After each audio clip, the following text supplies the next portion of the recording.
Hello, everyone. Welcome to Faith's new computer. Faith is still learning it. It's all a process. I'm Briar Harvey. This is the Neurodiversity Media Network. Today we are here with the incredible Faith Clarke. Y'all, if you have not caught the previous episodes in this series, I deeply encourage you to go and catch them. So, what we've been talking about is how to create a work culture by design. And today we want to talk about the organization. How does an organization create something that allows for people to be loyal to it? And this has truly a lot of nuance to it.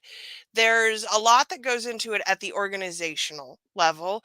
And if you need assistance with that, truly just call Faith and let her do it for you. If you are in the organization, there are a lot of things that you can do to help cultivate the culture that you are looking for. And that is what we're going to be talking about today. So, Faith, hello. Hello, hello. I'm How? very happy to be doing this one. Where do you want to start? Well, I think, when you talk about being loyal, I think one of the things that blocks loyalty a lot is when trust gets violated because conflict isn't handled um, well. As I've experienced, and people who have listened to some of the stuff I've said have said, but what happens when you say, hey, this or that is going on, and then you get a clap back? And honestly, my response is often, "Yeah, I think that place is not healthy. You gotta leave it." but but there is this like deep need that we have, even in well-meaning teams run by wonderful, well-meaning people, to allow ourselves to feel like we belong. But the moment we start to do that and there's an infraction, that violation of trust is really, it feels worse than if you were, in a place that was just horrible. So yeah, we could talk about how to be in that and how to navigate that, but more how to cultivate, how to create something different. hmm And I think that's what's key. At this point in time, we all, truly, y'all, I think everyone on some level recognizes that the structure of work is broken. It's not working for anyone. It's not even really working for the people at the top who are making all of the money. So, if the culture is fundamentally broken, we all have to start somewhere. Some of us opt out entirely, go on and build our own businesses, and then unfortunately take that culture with us. That's how we know how it's broken. So, how do you start? And so I think this conversation is really well targeted to anybody who acknowledges that they have influence in the space that they work. A team leader, a manager, you supervise one person, you have influence. There's an Mhm. opportunity to design that relationship and that relationship with three people so that you have a use case, you have a business case for the thing you're advocating for. When you talk about culture, there's always the dynamic inner culture and then the slower moving external culture. And for some of us, that slower moving external culture is the big boss and that team, right? So, how do you start? Start where you have influence and be committed, be clear and committed to creating something. Sometimes we are in spaces and we really are just want to be on the receiving end. And I have no critique on that, right? But this work of shifting is really for a creator. It's for a person who's going to be a catalyst for something and invite some other people along for the ride. So if you have two people that report to you for anything at all, this is the place to figure this out. And we start with what action? So if you have those two people together, I think a team is really well defined by a bunch of people who are going to interact with each other around a common goal. We all know that we have common work goals, but for the sake of this culture design conversation, the common goal needs to be to work together a certain way. What's that certain way? Often we don't have like movies that play in our mind about the work that we want. We just have designs for we just know about what we don't want, right? Mm-hmm. When you think about athletes or even medical people or whoever, these people all watch all kinds of videos on how to do the thing. And we, you know how the human brain is, when we can see something, then we know what we can create. So together, let's repurpose one of these many meetings. We talked about meetings the last time. Together, let's figure out what's the thing, even in spite of the wider environment. What's the thing that we want here? What's the thing that we'll agree to here? What's the way that we want to be with each other? And how are we holding that up? And how do we need to protect it, eyes wide open, in some ways from the wider environment, right? I've spoken to and supported some team leaders that said, we threw management under the bus. And I'm not advocating that you throw management under the bus, but there's a sense of a leader and an influencer saying, hey, from me to you, we're going to do something regardless of what's happening out there, right? And so what's the agreement on how we want to work? And particularly, how do we want to handle the yucky stuff that happens? If you've been in that place a lot, you already know what kind of conflicts tend to come up. We already know what's difficult. So instead of just all walking around and not talking about the thing, it's like the thing that happens here is, and really lay it all out.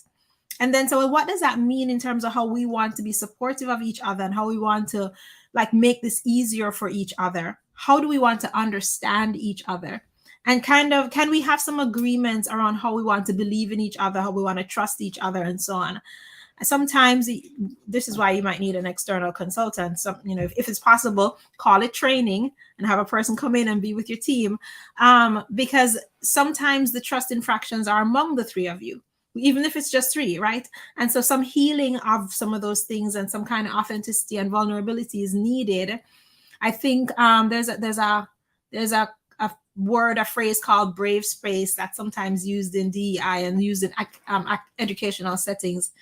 Figuring out how to hold the brave space around the few things that have already happened among you feels like it's really, really important. And the brave space tends to be a space that's not prioritizing comfort, but is prioritizing a respectful interaction, is prioritizing the airing, is prioritizing mindfulness, is prioritizing, I will hear you and believe the best of you, and I will share my voice as well.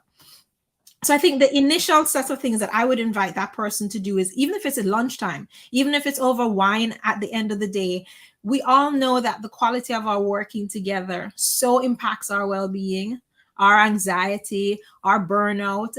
Like, even if there isn't space given by whoever the bigger bosses are to do this, it's worth it to do it if your team or direct reports want it, so that everybody has an improved experience and just less effort at everything, and just not sick. Like, I think we could just do with some not sick, which is what we're seeing a lot now.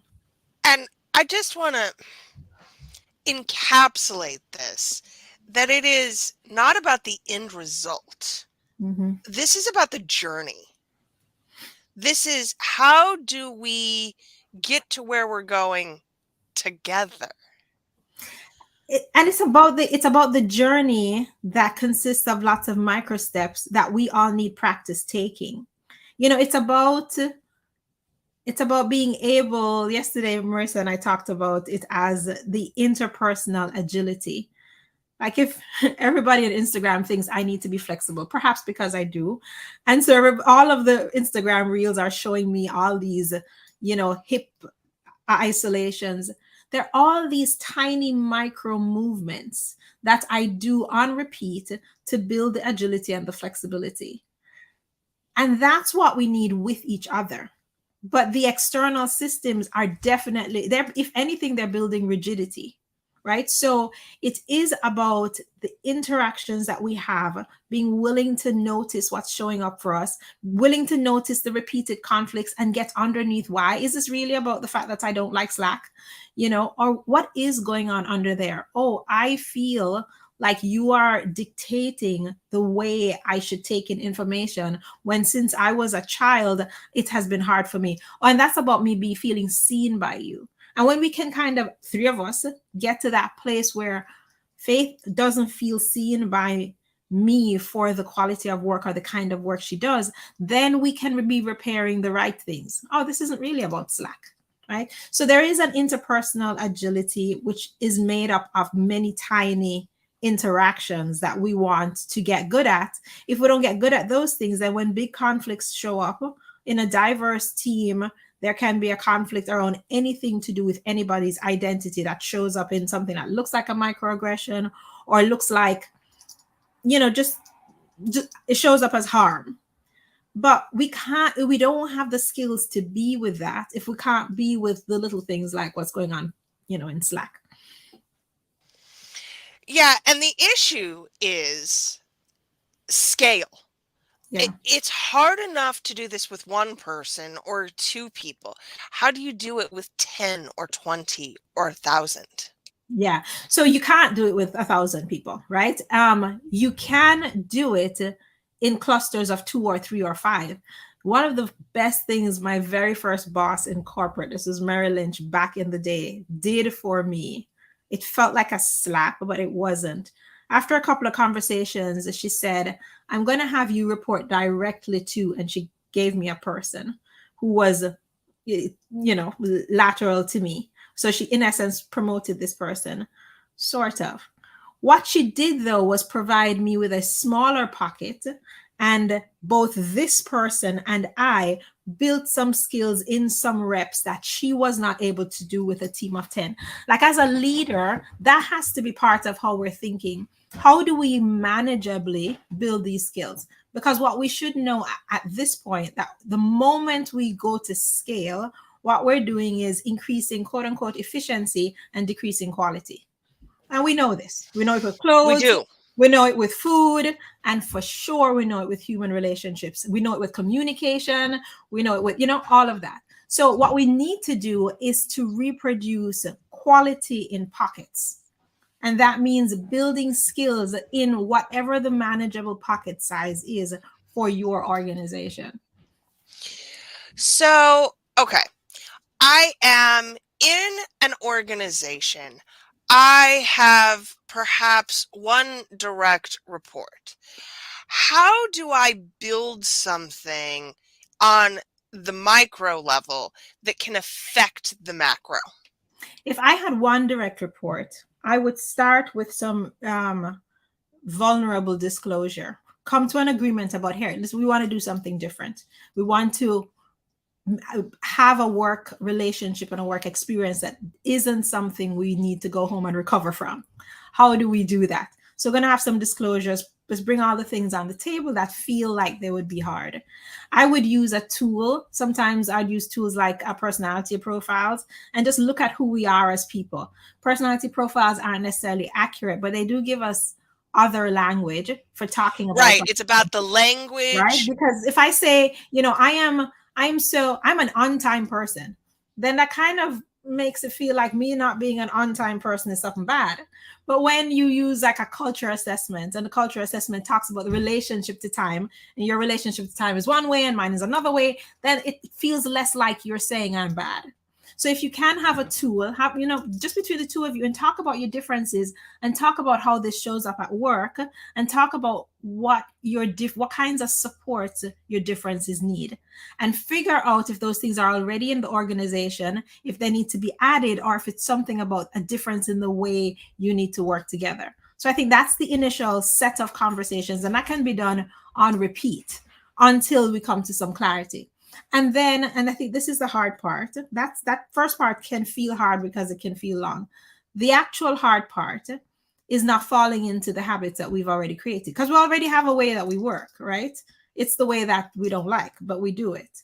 So then when the very first time we notice, any one of us notice that we're not doing it the way we just said that we want to be doing it, somebody has to take responsibility and say, hey, I didn't, blah, blah, blah, even though we said whatever it was.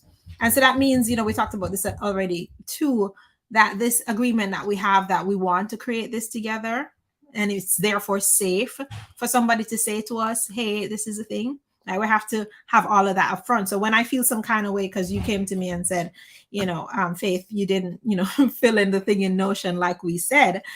When I feel some kind of way, I need you also to know that, okay, that's some of my own work.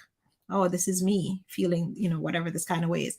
And when I see teams that are persistent with noticing each time they break, quote unquote, their agreement or their rules without jumping on each other, just say, hey, remember we said the habit forms much faster. And then they get into a new rhythm with each other. That's really beautiful, right? Because they start to kind of, oh, we know how this works. When this happens, people even start to know how to prevent the infractions that other people are going to have. Well, Faith is going to not use Notion. So somebody's going to come and say, hey, Faith, remember, and hand it to me. Or whatever it is. We start to figure out how to work with each other in this new way that reinforces the things that we agreed on.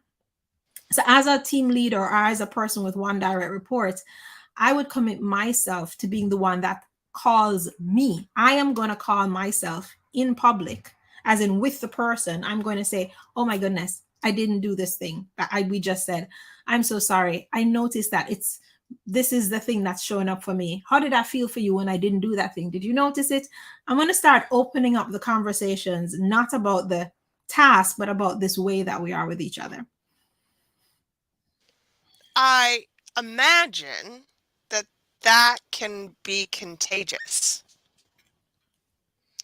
It starts to become a new normal that we begin to expect from the people around. Not even expect, but we start to do it with other people who are outside of the agreement, right? And I think when you have a trusting, and we have a secure partnership, whether in your private life or in any other place, and you can do that with, it gives you some armor for practicing those skills outside of that, right? So in the broader team meeting, if I then say, but didn't we say, we talked about, our value around inclusivity and blah, blah, blah. And then this thing sounds like we're not, and then somebody blows up in the meeting, or I get an attitude or whatever happens in the broader context.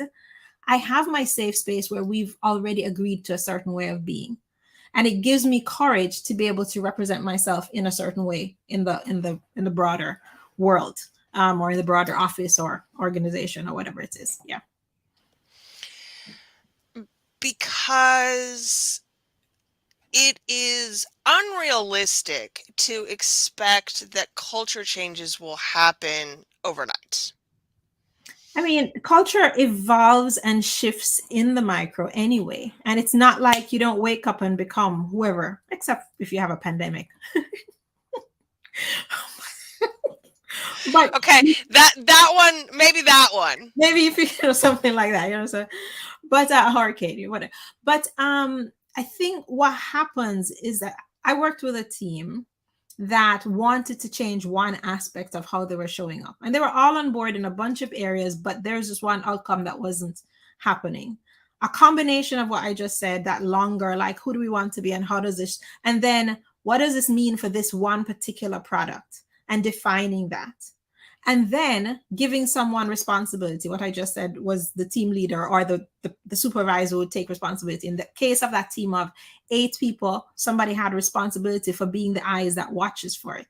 So that person had an automatic, I'm paying attention. I'll call it gently. I will say, hey, what about? I kept reminding, pointing to the thing, whatever.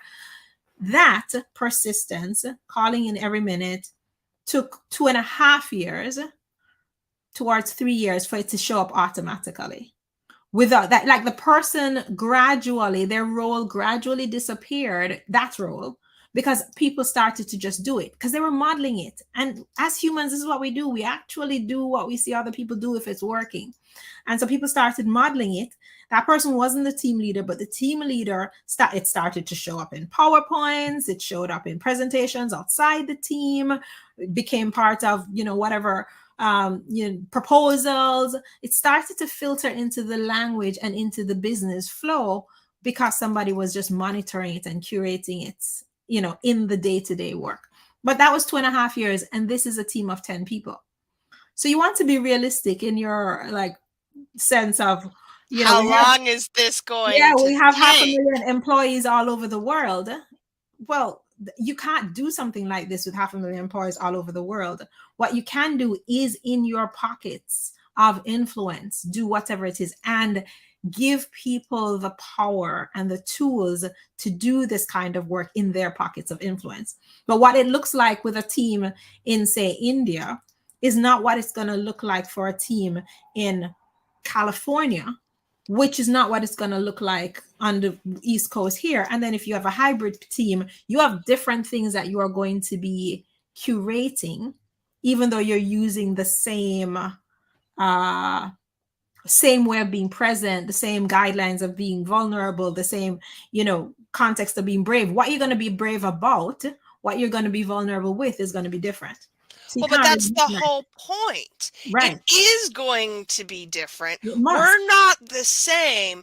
So not. our ways of coming to the table have to be different. Absolutely. And I think this is a classic, this is a great mistake that we've made, that we thought that we're going to create something that's mechanized and everybody fits into their box and kind of runs along the conveyor belt. And scaling has been about multiplying that system, when really what we need to be thinking about is how do we ecosystem little clusters, or how do we network little boutique entities, and because they're these little personalities that will form among people, and there's an agility to respond to the actual humans that are on the table. And then those people leave and other people come, and then there's a reorganizing, which is what alive things do. And that's going to look different from the other pocket and the other pocket, but still we're all connected in this kind of network, or in this ecosystem of people who are doing this, main goal of the organization. And we have to change our minds about this, or we will continue to harm people. Okay. So even on the micro level, there are things that we can do. What steps can I take if I'm not in charge and I don't have any direct reports? I think that I don't encourage anybody to jeopardize their income, right? So that's a bottom line there. Within the context of your sense of safety, I think doing the work to feel like you have enough voice to be able to express and be seen as much as possible as who you are, building communities outside of the workplace of like-minded people to be your support, to talk to work this through, to have the wisdom of that collective to help you know what's the way forward, what's not. I have a colleague who's in a corporate space, medical systems, that has built a really large network outside of the medical space of like-minded women. And so I think that's very important, that we all have these communities that we could be building. So number one. Number two, make sure that you feel comfortable, not going to jeopardize your income. 3, use your voice. And then use your voice for what? I think it's really important to disclose who you are and another way of being.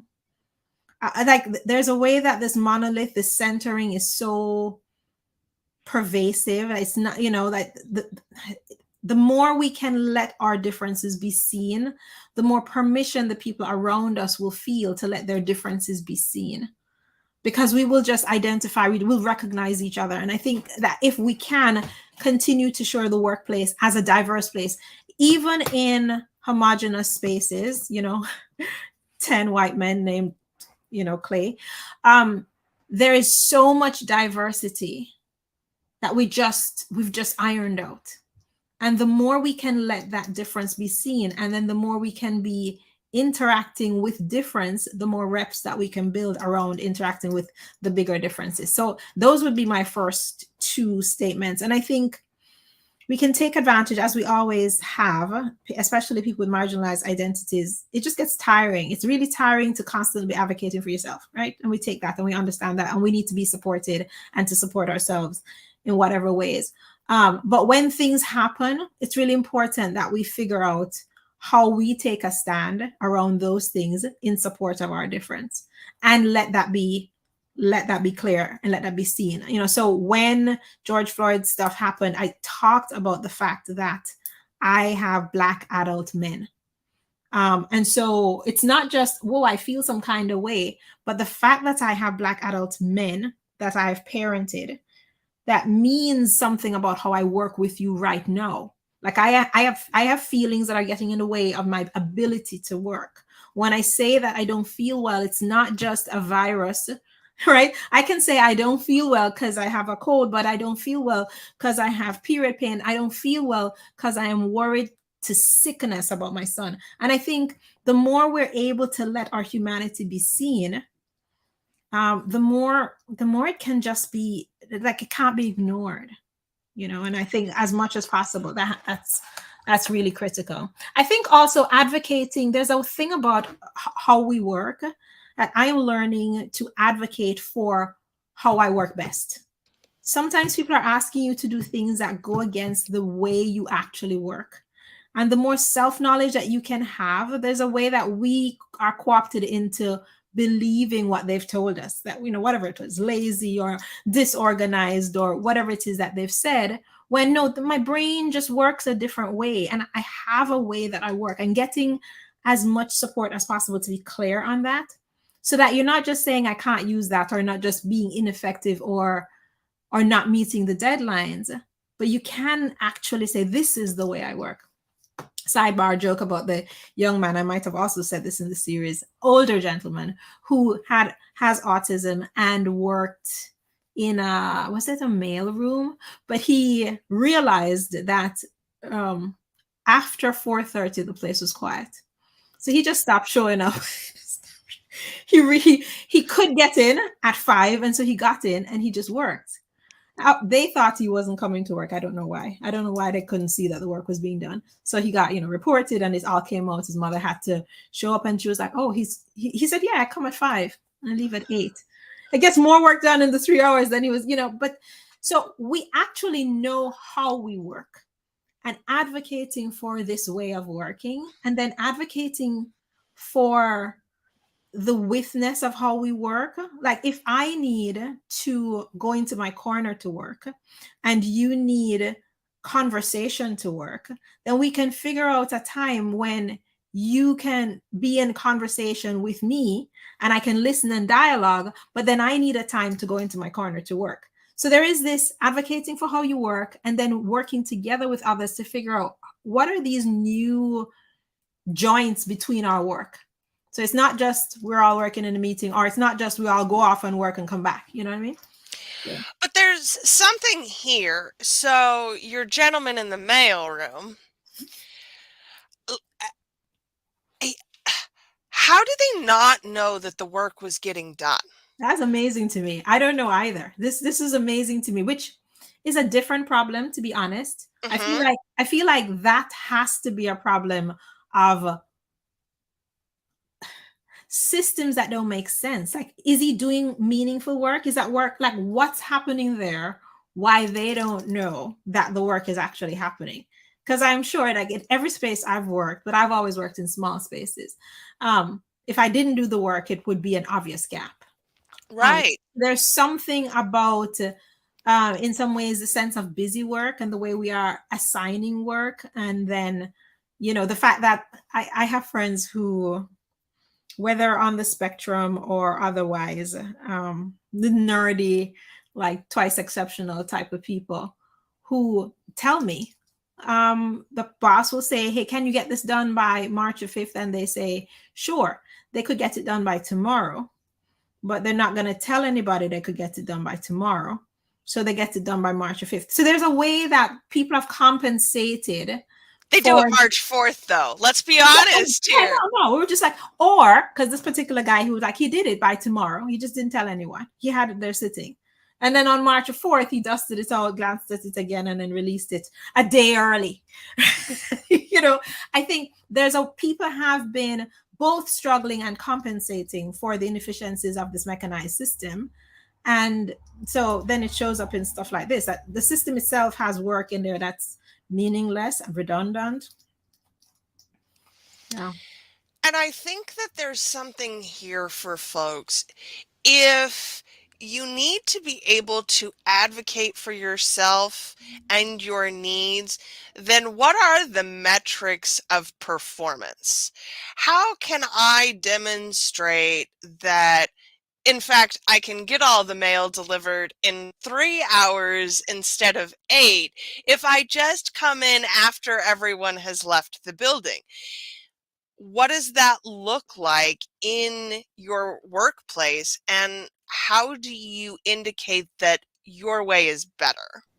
I mean, in spaces where that's hard to do, it really is not the space for you. It's just not the space for you. And then how do I indicate that? It's a really hard thing to do if you're being paid by the hour. So basically, I need to say that I'm going to do 3 hours of work and get paid half the rate. So for some people, it may mean advocating for a project-based type of earning versus an hourly type of earning, so you can get stuff out of the way and move on. But like it takes a certain close attention for yourself to then, and a trusted ally in the workplace, then say, how do we do this within this system? Because we don't want to be opening the door to say, we need more work. If you can do this in 3 hours, it means you need more work. And no, I don't think that's what we're saying. I'm just saying, this is a thing, and I can do it at this time between these hours when it's sensory wise upsetting or otherwise not good for me. I need to be somewhere else or to be doing something else and get paid differently for that. So lots of spaces can't accept us, and that's part of why we're trying to do this revolution, right? And then in the spaces that are open to it, have an ally to be able to talk it through first, and then advocate for work arrangements that make sense. And I think that's where I'd like to tie this all into a bow. How do we find those people? When work is potentially a hostile environment, when we don't have someone readily available to advocate for us and our needs, and we are for some reason unable to do that for ourselves, who are we looking for? How are we finding them? I don't know how we would find it in a general way, but I would start, and I'm ornery, so I start with our values. The values conversation, like what are the organization's values and how does this translate to the particular issue that I'm facing? Then I would go to HR or people and culture or whatever those people roles are, even learning and development, and start to have initial conversations just to see where's the in that could make this more available to me. If we have those conversations individually around this value, like how do we, this value that we have and this struggle that I hear other people having, how do we handle this? Is this a training thing? Is this having those initial types of conversations might help us know who is a good ally? Because you might hear the HR person say, we've seen this so many times and I'm not sure how, but I've wondered what, and then you can begin to have some synergy between two people. Or if your boss feels like the kind of person, so many times a manager is a great person to have a conversation with, but they feel stuck in the big system. But if there can just be friendship, there's like, sometimes I wonder how people who blah, blah, blah manage this, and then person says, I wonder too. And then you can see if there's synergy there to have the deeper conversation around how do they cope, and see if we can trust each other to how do we cope. So I think I always attach it to the values of the organization. If there is no value that I can attach it to, I should not be there. I just should not be there. If the company thinks that it wants to do this thing in a particular way as expressed by their value or something in their mission, then I'm going to translate that back. So one company that I'd worked with said that they build inclusive communities. And they build inclusive communities for the thems. And I'm like, great. We are a work community. How do we translate the mechanism we use for the thems here? What does this mean? Because I notice when we're working with those communities, we do this thing. I wonder what's our way of doing that thing here. So just you need something within the companies like fiber to attach to, and someone who already agrees with that. And I'd start having those conversations. Affinity groups are a great place to look as well. Hmm. Yeah. The problem is affinity groups don't often have any actual authority. Right. But the affinity groups host, because they don't have authority, in some ways they have courage to talk about things and hold them as, training in a thing, a workshop in a thing, or whatever. And then executive team members feel compelled to show up. And so because they did fund the thing, right? So it becomes a way to say, here's a thing we've noticed. We've brought in a person. So although you might not hire a person for you, we've brought in this person to talk about this thing, and we all are having an experience with it. It just starts this process of awareness. And so, yeah, I've done things on behalf of affinity groups and then seen VPs show up in the room. They don't say anything, but they're there. And I think that that's interesting. A place to begin some of the explorations. Because again, this just takes time. Yeah. Yep. What is a reasonable length of time? If I'm not seeing change in 6 months, 2 years, I mean, what does that actually structurally look like? I don't have time as a structure for myself. What I think is that there is work. The goal is for work not to be extractive. So if what you are receiving is less than what you're putting out, then you want to have a certain internal calibration for what that breaking point is, and then back off of it. And so there is this sense of how long can you sustain? And, like, we don't want to get worst case scenario, but you're in a context that you are getting home and feeling like, oh, this is so overwhelming. So then how long can overwhelming sustain given life?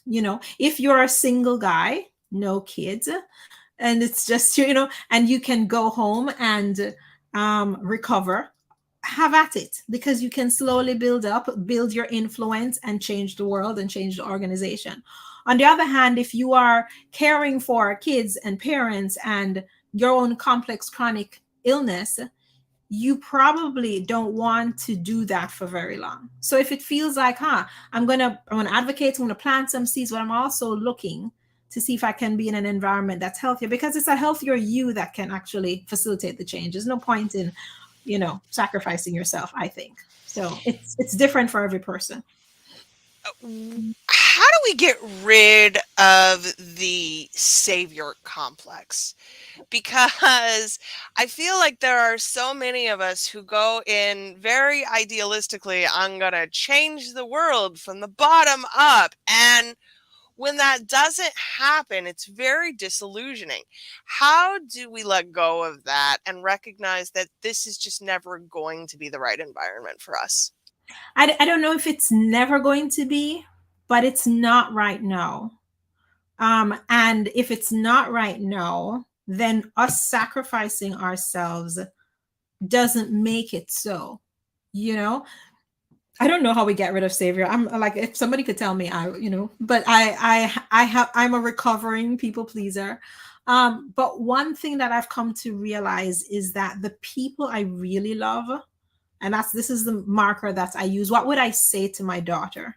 What would I tell my kids? That for me is how I help myself. Like, if my kids came to me and described this work environment, what would I say to them? Then I'm going to apply that to myself. And that usually gets me away from the, sacrificing myself to save the world. Because if I sacrifice myself to save the world, then who's going to take care of my kids? And that's usually that's like, I'm like, no, I actually want to be around. If I'm going to sacrifice myself for anything, it's them. And I'm not, I shouldn't, right? So I think having a north, and a north at the center that helps this is where I'm actually going. Everything else that gets saved is peripheral. It's fascinating, Briar. In organizational spaces, you see a key executive die and the business just goes on, right? When you see that life seems to continue when people just disappear, then you're like, do I want to be that person? Or do I want to keep myself advocating in spaces that it makes a difference that can have an impact on these people? So,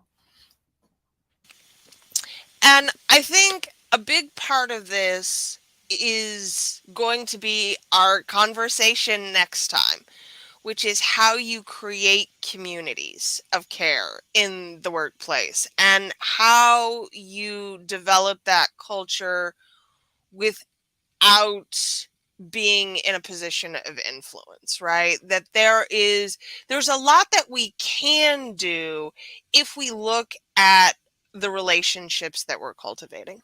yeah, and so I think we'll dive deeper into the whole idea of the cultivation of the brave space, as well as just what to do when the big conflicts come up within a community of care. Yeah. Faye, thank you so much. This is, as always, a delight. And I wish that more people were bringing you in so that you could fix the workplace because, boy, we all know that there are structural problems here. I'm a recovering fixer as well. So I'll say that, we can help our spaces heal as we heal ourselves. That's how I'm trying to transform my own fixer. But thank you. I appreciate that. And I think that that's what it comes down to. Yeah. We cannot expect environments that we're not willing to provide for ourselves. Yeah. Yep.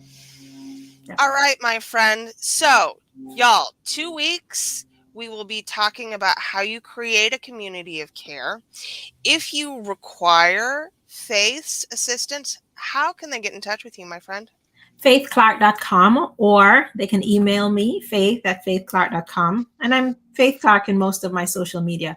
Actually, I'm working on an assessment. It's kind of like if you and one person, how do you evaluate what's going on, like the culture wise, so you can know what, just like what, Bar, you and I talked about, what's your specific next step. So if that's something you're curious about, hit me up, because maybe I can factor in what you're saying into my just figuring out the assessment. So I mean, get in now, y'all, before it's changing the world. Thank you, Faith. Y'all, this has been amazing. And this is what we're building here at the Neurodiversity Media Network. A chance to have these kinds of dynamic conversations and explore the ways in which we can personally make the world better. It takes all of us doing the work that we're good at. that's right. And I can't thank you enough for being here. Faith, y'all, this was amazing. We will see you again next